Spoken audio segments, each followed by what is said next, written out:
ආයුබෝවන් රසට YouTube channel එකත් සමගින් ඔබ සාදරයෙන් පිළිගන්නවා යාළුවනේ. අද අපි හදන්නේ රසවත් තිබ්බටු බෙදුමක්. අපි බලමු මේ තිබ්බටු බෙදුම හදන්න අපිට මුලින්ම අවශ්‍ය වෙන ද්‍රව්‍ය මොනවාද කියලා. අපිට මුලින්ම ඕන වෙනවා යාළුවනේ තිබ්බටු ටිකක්.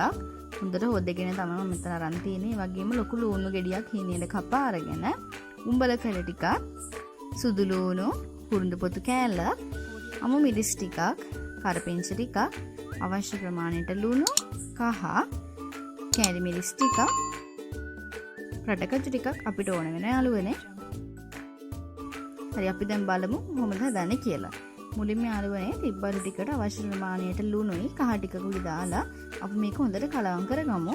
ඊට පස්සේ යාළුවනේ අපි මේක උණු වතුරේ විනාඩි 2ක් විතර ප්‍රමාණයක් තඹ ගන්න ඕනේ. ගොඩක් වෙලා තඹ ගන්න එපා. තිබ්බටු ටික පැලෙයි. දැන් යාළුවනේ මම මේ විදිහට තිබ්බටු ටික හොඳට තඹගෙන තියෙන්නේ. ඊළඟට අපි තාච්චියකට හොඳට තෙල් ටිකක් දාලා තෙල් රත් වෙනකොට සුදු ලුණු ටික මේ විදිහට දාගමු. සුදු ලුණු ටිකත් හොඳින් බැදෙනකොට අපි කරපිංච ටිකත් එකතු කරගමු යාළුවනේ. ඊළඟට කුරුඳු පොතු ටික, අමු මිරිස් ටිකත් අපි එකතු කරගමු. දැන් මේ ටික හොඳට ටෙම්පරාදු වෙනකොට අපි ලොකු ලුණු ගෙඩියත් මේ විදිහට දාගමු.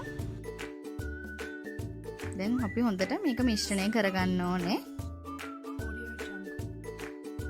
ඊළඟට උඹල කර ටිකත් එකතු කරගමු. ඊළඟට කෑලි මිරිස් ටිකත් මේ විදිහට එකතු කරලා අපි මිශ්‍රණය කලවම් කරගමු.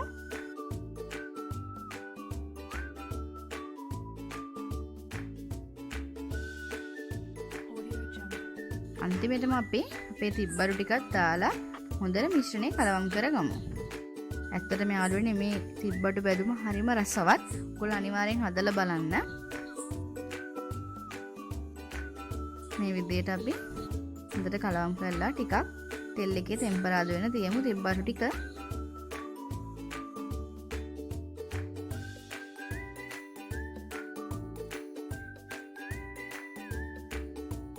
මේ තියෙන යාළුවනේ අපි හදාගත්තු රසවත් තිබ්බටු බෙදුම තමයි. ඔයාලා අනිවාර්යෙන් ගෙදරදී හදලා බලන්න. අපේ වීඩියෝ එක හොඳයි නම් අනිවාර්යෙන් අපේ channel එක subscribe කරන්න. අනිවාර්යෙන් bell icon එකත් click කරන්න. like එකක් දාන්න, share කරන්න, comment එකක් දාන්න අමතක කරන්න එපා යාළුවනේ. ඔබේ අදහස් අපිට කියන්න. එහෙනම් අදට අපි ගිහින් එන්න. ඔබට සුබ දවසක්.